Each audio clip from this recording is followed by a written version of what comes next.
Cake তো আমরা কম বেশি সবাই তৈরি করতে পারি, কিন্তু আজকে আমি আপনাদের সাথে শেয়ার করব একদম ভিন্নভাবে। মাত্র 2টি ডিম দিয়ে মাত্র 20 মিনিটে তৈরি করে দেখাবো ভ্যানিলা স্পঞ্জ কেক, তাও আবার প্রেসার কুকারে। কোনো প্রকার ইলেকট্রিক বিটার ছাড়াই একবারে বেকারি স্টাইলে কেক তৈরি করতে পারবেন প্রেসার কুকারে। চলুন তাহলে আজকে রেসিপিটি দেখে নেই। রেসিপিটির কোনো অংশ স্কিপ না করে মনোযোগ সহকারে দেখলে প্রথমবারেই পারফেক্টভাবে কেক তৈরি করতে পারবেন, কোনো রকম ফেল করবেন না। কেক তৈরি করার জন্য আমি 2টা ডিম নিয়েছি নর্মাল তাপমাত্রার। এখন এই ডিমের সাথে হাফ কাপ চিনি অল্প অল্প করে মেশাবো আর ফেটাবো। ডিমটাকে যত বেশি করে ফেটানো হবে তত বেশি কেকগুলো স্পঞ্জি হবে। আমি চিনিগুলো 3 থেকে 4 বারে দিয়েছি অল্প অল্প করে, আর অল্প অল্প করে এভাবে মিশিয়ে নিয়েছি।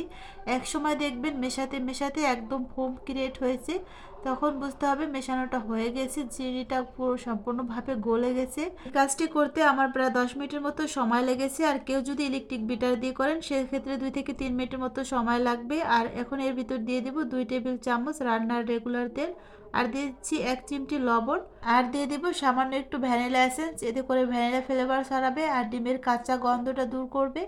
এখন ভালোভাবে একটু মিশিয়ে নেব। তারপর হচ্ছে এর ভিতর দিয়ে দেব আটা বা ময়দা হাফ কাপ। আমি এখানে হাফ কাপ ময়দা ব্যবহার করেছি, চাইলে আটা দিয়েও কিন্তু কেকটা তৈরি করতে পারেন। আর দিচ্ছি 2 টেবিল চামচ হচ্ছে গুঁড়া দুধ, আর দিয়ে দিব হাফ চামচ বেকিং পাউডার, আর দিয়ে দিব 1 টিস্পুন বেকিং সোডা। অনেকে মনে করেন বেকিং পাউডার আর বেকিং সোডা মনে হয় একই কাজ করে, কিন্তু না, দুইটি আলাদাভাবে কাজ করবে। এখন শুকনো উপকরণগুলো ভালোভাবে চেলে নেব। এরপর এটাকে হ্যান্ড উইক্স দিয়ে আলতোভাবে এরকম ঘুরিয়ে ঘুরিয়ে মিলিয়ে নেব।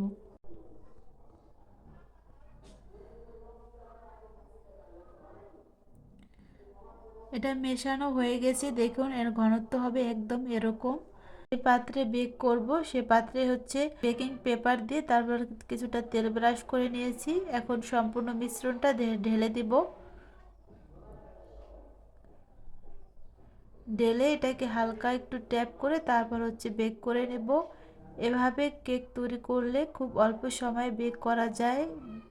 প্রেসার কুকারে আমি প্রেসার কুকারটাকে হাইরে গরম করে নিয়েছি, ভিতরে একটা স্ট্যান্ড বসিয়ে দিয়েছি। এখন মোলটা দিয়ে তারপর হচ্ছে লো টু মিডিয়াম হিটে বেক করে নেব 10 মিনিট।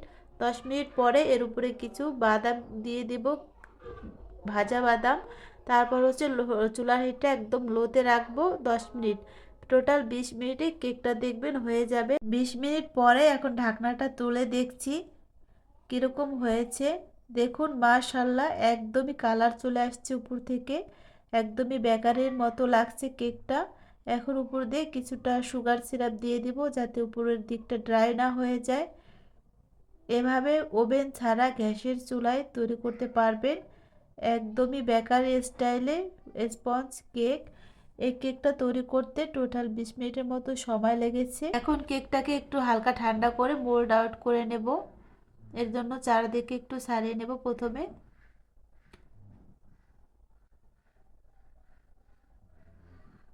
দেখুন মাশাআল্লাহ কেকটার সব দিকে একবারে সমানভাবে হয়েছে, কোনো দিকে কাঁচা নেই, একদমই পারফেক্টভাবে হয়েছে সব দিকে, অনেকটা স্পঞ্জি হয়েছে।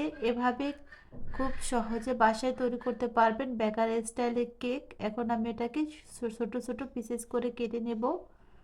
আজকের রেসিপিটি ভালো লাগলে প্লিজ লাইক কমেন্ট শেয়ার করবেন।